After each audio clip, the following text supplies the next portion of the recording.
Hello, welcome everyone. Preparation बहुत solid तरीके से चल रही है, मुझे पता है। ऐसा मैं क्यों बोल रहा हूँ? बिकॉज आप लोग पीवाईक्यूज पूरे देख रहे होगे। नहीं देख रहे हो? देख लो बेटा, देख लो। पीवाईक्यूज बहुत इंपॉर्टेंट है।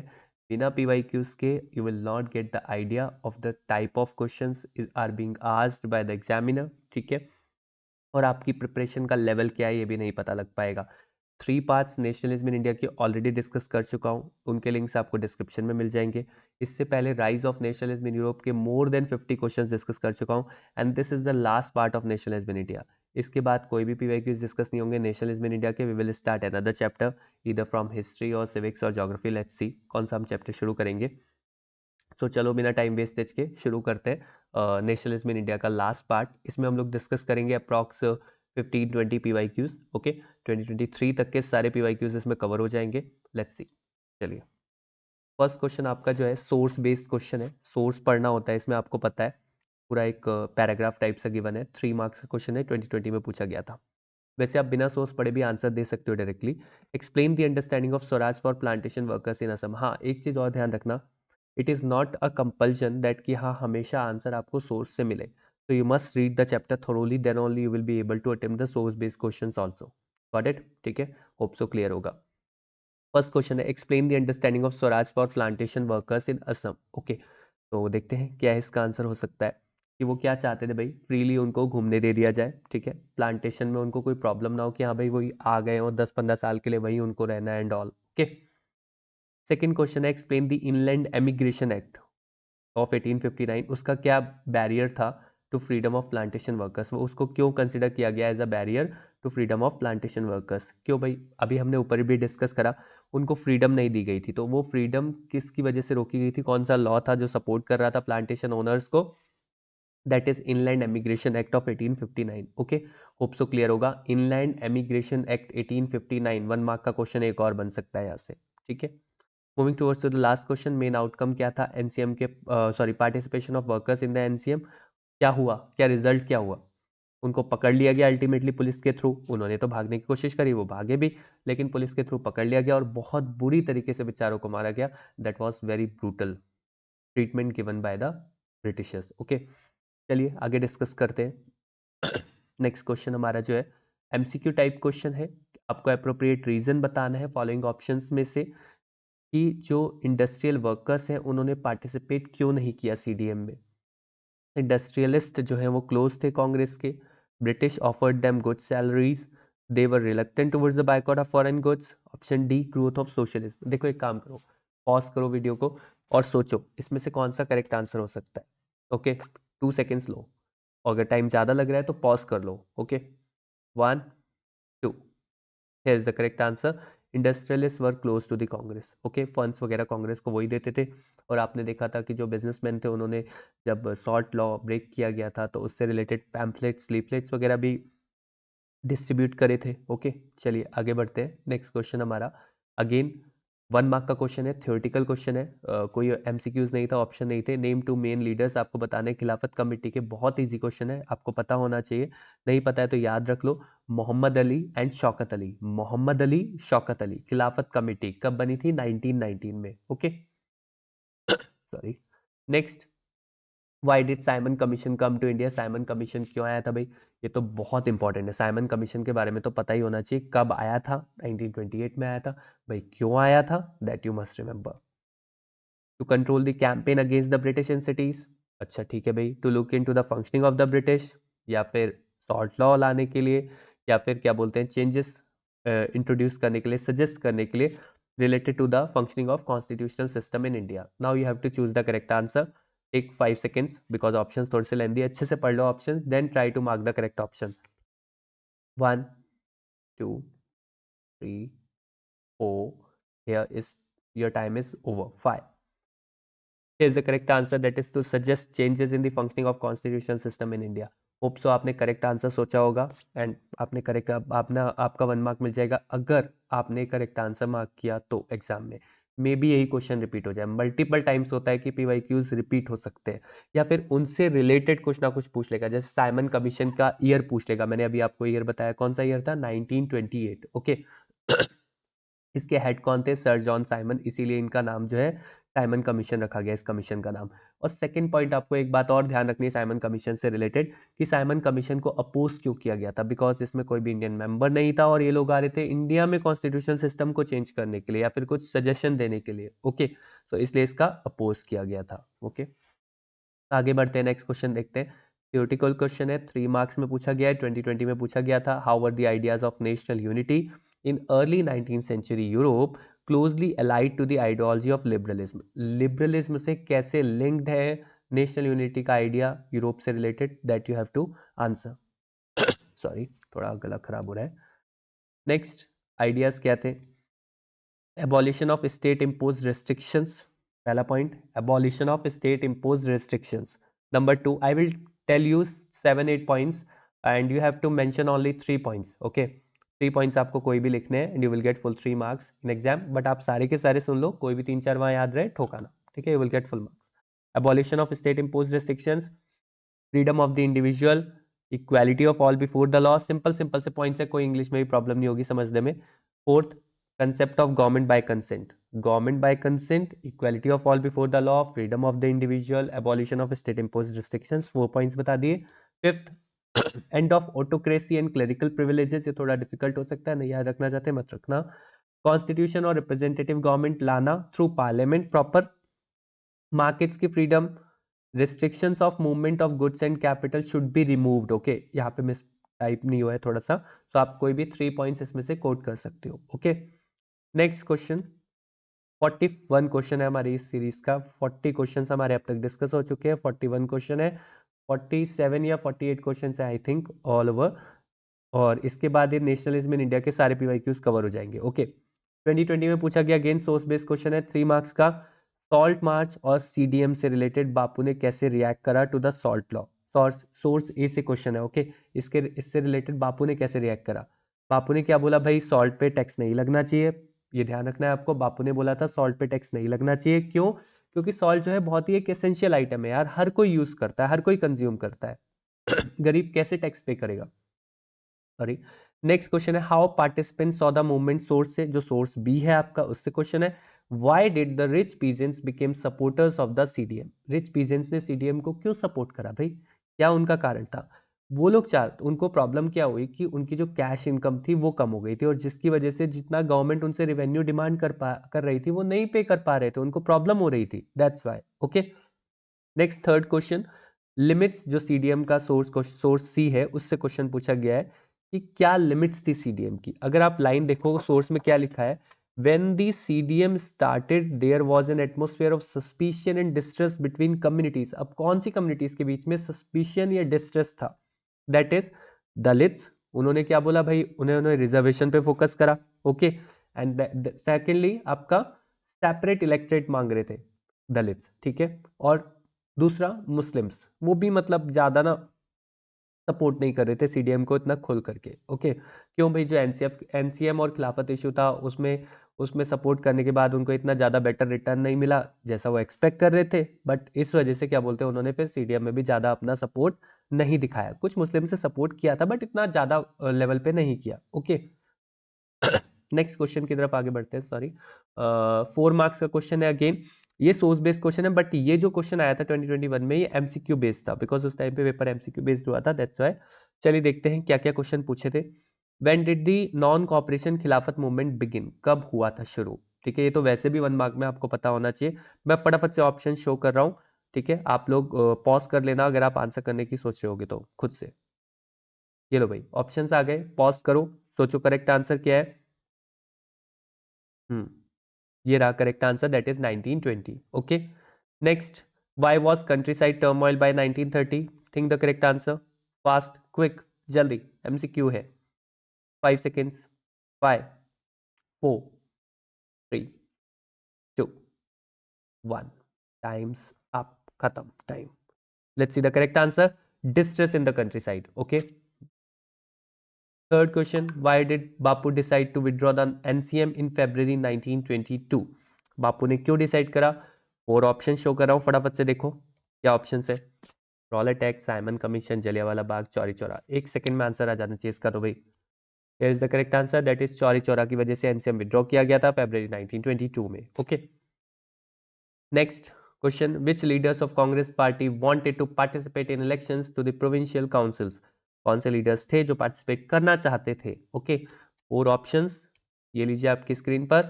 फटाफट से आंसर बताओ, फटाफट से, जल्दी, 1 मिनट भी नहीं लगना चाहिए। सोच लिया? देखो ये करेक्ट आंसर, फिर नहीं भी सोचा तो C R Das, Motilal Nehru. Hope so clear clear होगा, क्रिस्टल क्लियर होना चाहिए सारी चीजें यहाँ पर, बिल्कुल बैठी हुई होनी चाहिए। नहीं बैठी है, दोबारा दोबारा रिवाइज करो चैप्टर को, ओके। और दोबारा दोबारा एक क्वेश्चंस भी देखो ताकि आपको आइडिया लग जाए कि हाँ यार ये इस टाइप का क्वेश्चन पूछा गया था, तो दोबारा पूछ सकता है, क्या पता पूछ ले, ओके। एग्जामिनर का कोई भरोसा नहीं बेटा, अच्छे से पढ़ लो चैप्टर, कहीं से भी 1 मार्क का क्वेश्चन बना के वो कहीं से भी पूछ लेगा, और सोर्स में तो उसने बनाना ही 1 मार्क का। और इट इज नॉट कंपल्सन कि दैट लाइन और दैट क्वेश्चन और that data should be in the source, और should be given in the source, you can say, okay.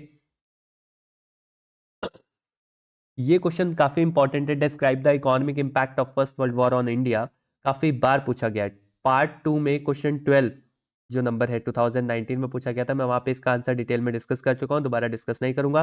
2020 में वापस से पूछा गया, 21 में वापस से पूछा गया, 23 में वापस से पूछा गया, ठीक है। तो 23 का एक क्वेश्चन यहाँ पर कवर हो गया, बाकी आगे दिख जाएंगे आपको। और मैं नेक्स्ट आंसर डिस्कस करूंगा यहाँ पर कि बापू ने कौन कौन से सत्याग्रह मूवमेंट्स करे थे। सुपर डुपर इंपॉर्टेंट भाई, 1 मार्क के लिए भी क्वेश्चन बन सकता है, 3 मार्क के लिए भी बन सकता है, 5 मार्क्स के लिए भी बन सकता है। और 5 मार्क्स के लिए तो आपको बनता हुआ दिख रहा है यहाँ पर, ओके। कोई भी 2 सत्याग्रह आपको बताने हैं, कहाँ हुए थे और क्यों हुए थे, ठीक है। और मैं आपको तीनों बताऊंगा, आप उनमें से कोई भी 2 कोट कर सकते हो, ओके, आंसर में। चलिए देखते हैं, 1916 में चंपारण सत्याग्रह हुआ था, कहां पर? बिहार में, ध्यान देना, 1916 चंपारण बिहार, ओके। 1916 चंपारण सत्याग्रह बिहार, किसके लिए किया, क्यों किया गया था? इसमें बापू ने इंस्पायर करा पीजेंट्स को, भाई तुम अपने ऑपरेसिव प्लांटेशन सिस्टम के, जो तुम्हारा बेकार प्लांटेशन सिस्टम है, ऑपरेसिव की जगह आप वर्स्ट वर्ड भी यूज कर सकते हो, बैड वर्ड भी यूज कर सकते हो, okay. English is a funny language, कुछ भी यूज करोगे एग्जामिनर समझ जाएगा, मतलब कुछ भी in the sense logical, okay, ठीक है। तो यहाँ पर एक क्लियर होगा, 1916 चंपारण बिहार, ओके, पीजेंट्स के लिए। 1916 चंपारण बिहार पीजेंट्स के लिए। 1917 1917 खेड़ा गुजरात, खेड़ा सत्याग्रह गुजरात, अगेन पीजेंट्स के लिए था, और revenue relaxation, revenue relaxation, revenue reduction etcetera, you can से। 1918 अहमदाबाद सत्याग्रह movement against cotton mill work, sorry amongst cotton mill workers, मतलब कॉटन मिल वर्कर्स को बापू ने बोला कि तुम लोग स्ट्राइक करो। वो लोग इनिशियली डर रहे थे कि जॉब से तो नहीं निकाल दिए जाएंगे, बट ऐसा कुछ भी नहीं हुआ, बापू ने उनको समझाया, ओके। एंड फाइनली वर्कर्स ने स्ट्राइक करी एंड उनको वेज हाइक मिला, बेटर वर्किंग कंडीशंस मिली, एटसेट्रा एटसेट्रा, ओके। तो तीनों सत्याग्रह आपको याद रखने, 16 का चंपारण बिहार, 17 का खेड़ा गुजरात, 18 का अहमदाबाद कॉटन मिल वर्कर्स के साथ, ओके, क्लियर हो गया। चलिए आगे बढ़ते हैं। Why did Indian merchants and industrialists support the CDM? Indian merchants और इंडस्ट्रियलिस्ट ने क्यों CDM को सपोर्ट करा भाई? 2 मार्क्स का क्वेश्चन है, 2020 में पूछा गया, 2022 में सॉरी। तो आपको मैं 2 रीजंस बताऊंगा। पहला, वो चाहते थे protection against import of foreign goods.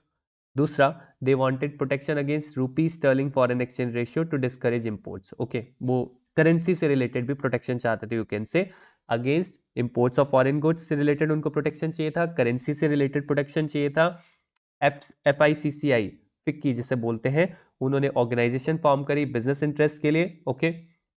Number 4, उन्होंने कॉलोनियल गवर्नमेंट का जो कंट्रोल है ओवर द इंडियन इकोनॉमी उसको भी क्रिटिसाइज करा, उसके लिए भी बोला कि नहीं भाई ये गलत बात है बहुत, ओके। नंबर 5, जो स्वराज, उन्होंने सोचा कि यार जो स्वराज है, ठीक है, वही जितने भी कॉलोनियल रिस्ट्रिक्शंस हैं उनको खत्म कर सकता है, बिजनेस पे जितने भी कॉलोनियल रिस्ट्रिक्शंस है, अगर स्वराज आ गया, हम लोग खुद से गवर्नमेंट बनाएंगे, खुद से रूल करेंगे, तो we will be able to make more favourable policies for our businesses, okay, clear. चलिए क्लियर होगा, आगे बढ़ते हैं नेक्स्ट क्वेश्चन की तरफ। Sorry. It was essential to preserve folk tradition in order to discover one's national identity and restore a sense of pride in one's past. ध्यान से पढ़ लो इस स्टेटमेंट को एक बार और, रुका हूं मैं आपके लिए, पढ़ लो, तमीजी मत करो, ओके। चलिए पढ़ लिया होगा आपने, support the statement in reference to India. अब मैं एक बार आपको हिंदी में बता देता हूं कि ये बहुत ज़रूरी है कि जो हमारा फोक ट्रेडिशन है, जो पुराने टाइम से हमारा चलते आ रहा ट्रेडिशन है, उसको हम बचा करके रखें, ताकि जो हमारी नेशनल आइडेंटिटी है वो बनी रहे, ओके। और हम अपने पास्ट पर गर्व कर सके और पास्ट पर हमें जितनी भी पास्ट में चीजें हुई हैं, अच्छी चीजें, हम उनके बारे में आने वाली जनरेशन को हमेशा से अवेयर करवाते रहे। ओके, ये विद रेफरेंस टू इंडिया आपको बताना है, मतलब बेसिकली आपको बताना है कि फॉकलोर्स वगैरह से रिलेटेड फॉक टेल्स और जितनी भी पुरानी चीजें हैं उनको हमें कैसे बचा के रखना चाहिए, और आपको इसको सपोर्ट करना है इस स्टेटमेंट को। ओके, पहला जो आइडिया है नेशनलिज्म का वो किस पे बेस्ड है? आपका रिवाइवल ऑफ इंडियन फॉकलोर। भाई ब्रिटिशर्स क्या कहते थे कि हमारा जो देश है उसकी जितनी भी पॉलिसीज हैं, जितने भी सिस्टम है, जो भी चल रहा है सोसाइटी में, जितनी भी सोशल पॉलिसीज है, इकोनॉमिक पॉलिसी, वो सब पुरानी है, तो इसलिए हम लोग चेंजेस ला रहे हैं एंड ऑल। बल्कि ऐसा सही नहीं था। ठीक है, हर एस्पेक्ट में, कुछ एस्पेक्ट में था भी बट हर एस्पेक्ट में नहीं था। फॉक टेल्स, फॉक सॉन्ग्स और लेजेंड्स वर संग्स बाय बार्ड्स। ठीक है, लोगों ने गाए। ठीक है, काफी सारे ये सब चीजें। Rabindranath Tagore collected ballads, rhymes, myths etcetera. Next, Madras में नतेशा शास्त्री, नाम याद रखना, मद्रास में Natesa Sastri published massive 4 volume collection उन्होंने पब्लिश करा तमिल फॉक टेल्स का, the folklore of southern India. Remember this, हाँ, the folklore of southern India, Madras, Natesa Sastri. 1 mark में पूछ सकता है, कितने वॉल्यूम का, ये भी पूछ सकता है। फॉकलोर को कंसिडर किया गया as a manifestation of people's real thought and characteristics. Okay, बहुत सारे जो इंडियंस हैं उन्होंने ट्राई करा कि जो इंडियन फोक हिस्ट्री है उसको लोगों के दिमाग में एक एक पॉजिटिव पॉइंट के थ्रू उनके माइंड में फिल किया जा सके। ओके, और लोगों को बताया जा सके कि हमारा पास्ट कितना प्राइडफुल था। ओके, तो कोई भी 3 पॉइंट्स आप कोट कर सकते हो सिंपल सिंपल से, जैसे आइडिया ऑफ नेशनलिज्म जो है वो किस पे बेस्ड था, ये वाला point, first point. Fourth point आप याद रख सकते हो 1 मार्क के क्वेश्चन के लिए, एंड देन आपका 6 पॉइंट भी आप याद रख सकते हो, इजी है लैंग्वेज के बेसिस पे। ओके, बाकी थोड़ा सा टिपिकल हो सकते हैं बट ठीक है, पढ़ लेना एक बार, जो भी 3 पॉइंट याद रहे वहाँ एग्जाम में कोट कर देना। नेक्स्ट क्वेश्चन है, ये सेकंड लास्ट क्वेश्चन है, इसके बाद 1-2 क्वेश्चन और होंगे। हाँ, then we will end up this class and nationalism India के सारे पीवाईक्यूज हमारे कवर हो जाएंगे। Okay, the independence day pledge 26 जनवरी 1930, अगेन सोर्स बेस्ड क्वेश्चन है, 4 मार्क्स का पूछा गया था 2022 में। फर्स्ट क्वेश्चन है, why was freedom considered as an inalienable right of the Indian people? तो here is the answer, freedom को क्यों बोला गया ऐसा inalienable right? As it provides full opportunities of growth. Freedom से क्या होता है, हमें अपॉर्चुनिटी मिलती है ग्रो करने की in each and every aspect, not in socially, politically and economically, in each and every aspect you can say. Okay, second है, वाई वॉज पूर्ण Swaraj considered essential by the people of India? क्यों माना गया? Because जो colonial power है उसने क्या करा था, पूरी इंडिया को, चाहे वो इकोनॉमिकली बात करें, पॉलिटिकली बात करें, कल्चरली बात करें या स्पिरिचुअली बात करें, रियून कर दिया था, मतलब बर्बाद कर दिया था पूरी तरीके से। 2 पॉइंट शो कर रहा हूं, कोई सा भी एक कोट कर लेना। सेकेंड है, इंडियंस वांटेड, इंडियंस क्या चाहते थे, सोवरेनिटी चाहते थे। सोवरेनिटी का मतलब होता है सुपीरियरिटी। ठीक है, एंड सेल्फ गवर्नमेंट, और वो क्या चाहते थे, सेल्फ गवर्नमेंट चाहते थे, यू कैन से, और कंप्लीट इंडिपेंडेंस चाहते थे, you can coat. So any 1 point you can coat. Okay, third question, explain the significance of the Lahore session of Congress. क्या सिग्निफिकेंस है यहाँ से, लाहौर सेशन ऑफ कांग्रेस कब हुआ था ये भी याद रखना, 1930 में हुआ था। उसकी क्या सिग्निफिकेंस है, क्या इंपॉर्टेंस है, that you have to explain. Congress ने अप्रूव करा motion of complete independence, motion of complete independence introduced by Congress in which session? Lahore session. In which year? 1930. Okay, दूसरा, कांग्रेस ने डिसाइड करा कि 26 जनवरी 1930 को टोटल इंडिपेंडेंस और पूर्ण स्वराज डे के रूप में हम लोग मनाएंगे। ठीक है, रिकॉग्नाइज करेंगे, you can say. Okay, so here are the 2 points, hope so you understood. और थर्ड आपका होस्टिंग ऑफ फ्लैग, इसको भी आप कोट कर सकते हो। तो कोई सा भी आप 2 पॉइंट्स कोट कर सकते हो यहाँ पर, 2 marks you will get definitely. Okay, चलिए आगे बढ़ते हैं लास्ट क्वेश्चन की तरफ। Which one of the sorry, which one of the following aspects was common between the sorry, हाँ, which one of the following aspects was common between the writings of B R Ambedkar and E V Ramaswamy Naicker? अच्छा है, pronunciation में थोड़ा गड़बड़ हो जाए तो manage कर लेना। ओके, एमसीक्यू है, 1 मार्क का क्वेश्चन पूछा गया था 2023 में। चारों ऑप्शन शो कर रहा हूं मैं आपको, ये रहे आपके ऑप्शन स्क्रीन पर। Wrote on the caste system in India, highlighted experiences of women, raised awareness about cultural heritage, motivated Indians for their national freedom. Okay, कोई भी आंसर इसमें से मार्क करो आप लोग according to you, which is the correct option. Mark कर लिया? चलिए देखते हैं।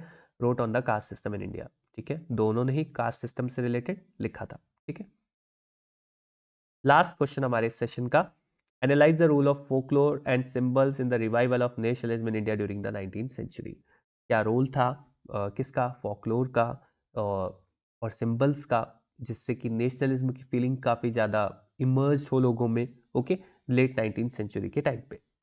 पहला पॉइंट आपका, अगेन जो नेशनलिज्म का आइडिया है वो आपका इंडियन फोकलोर और सिंबल्स के थ्रू ही डेवलप किया गया। ओके, इस आंसर में और अभी हमने जो आंसर डिस्कस करा उसमें सिमिलैरिटीज है, बट क्वेश्चन थोड़ा सा डिफरेंट है, तो इसमें हमें थोड़ा और डिटेल में लिखना पड़ेगा। 5 मार्क्स का क्वेश्चन है, 5 points we have to write. Nationalist ने काफ़ी ज़्यादा फॉक टेल्स वगैरह जो है रिकॉर्ड करी, उनको गाया पब्लिक प्लेसेस में जा करके, विलेजेस में जा करके। ओके, सॉरी, और ऐसा माना गया that there was a need, ऐसा जरूरी हो गया है कि अब हम अपने फॉक ट्रेडिशन को प्रिजर्व करके रख सके ताकि हमारी नेशनल आइडेंटिटी बनी रहे। ओके, और हमारा जो सेंस ऑफ प्राइड है हमारे पास से रिलेटेड वो भी बना रहे। ओके, रिस्टोर किया जा सके या बना रहे, you can say. Next, Bengal में रविंद्रनाथ टैगोर ने काफ़ी ज़्यादा बलात्स वगैरह कलेक्ट करे, नर्सरी राइम्स, ठीक है, और ये सब चीज़ें उन्होंने कलेक्ट करी, यू कैन से। मद्रास में अभी मैंने आपको बताया था मद्रास वाला पॉइंट, नेशनलिस्ट लीडर्स ने काफ़ी ज़्यादा आइकन्स और सिंबल्स पे एम्फेसाइज करा ताकि वो लोगों को यूनिफाई कर सके, उनमें एकता की भावना ला सके, यू कैन से, ताकि वो इंस्पायर हो सके फॉर नेशनलिज्म। स्वदेशी मूवमेंट के टाइम पे बंगाल में एक tricolour flag red green yellow, swadeshi movement tricolour flag red green yellow, उसको डिजाइन किया गया। उसमें 8 लोटसेस थे, जिसमें वो 8 लोटसेस किसको शो करते थे, representing 8 provinces of British India. Okay, एक क्रिसेंट मून था जो हिंदूज और मुस्लिम्स को रिप्रेजेंट करता था। क्लियर है, ठीक है, होप सो सारे पॉइंट्स क्लियर होंगे। नेक्स्ट, 1921 में बापू ने डिजाइन करा swaraj flag, again tricolour था red green white, but colour यहाँ पे चेंज हो गया, रेड ग्रीन व्हाइट, येलो से व्हाइट हो गया। ओके, और एक स्पिनिंग व्हील था सेंटर में जो गांधीयन आइडियल को रिप्रेजेंट करता था ऑफ सेल्फ हेल्प। ठीक है, बापू जी क्या चाहते थे, सेल्फ हेल्प करो, अपनी खुद से मदद करो, तभी भगवान भी तुम्हारी मदद करेगा। ठीक है, ऐसा बोला भी जाता है। तो कोई भी 5 पॉइंट्स आप कोट कर सकते हो इसमें से, होप सो क्लियर होगा। इसी के साथ हमारी ये जो सीरीज है नेशनलिज्म इन इंडिया की खत्म होती है। बीच में जो वॉइस के इश्यूज हुए थे थोड़ा सा उसको मैनेज कर लेना please, not feeling well that's why. Okay, चलिए, दैट्स इट, थैंक यू। मिलते हैं अपने नेक्स्ट चैप्टर में अब। ओके, अब हम लोग नेक्स्ट चैप्टर डिस्कस करेंगे, इधर हिस्ट्री का कर लेंगे या फिर ज्योग्राफी पिक कर लेंगे, ज्योग्राफी या सिविक्स। ओके, देखते हैं, मिलते हैं अपनी नेक्स्ट वीडियो में सून। Okay, bye bye.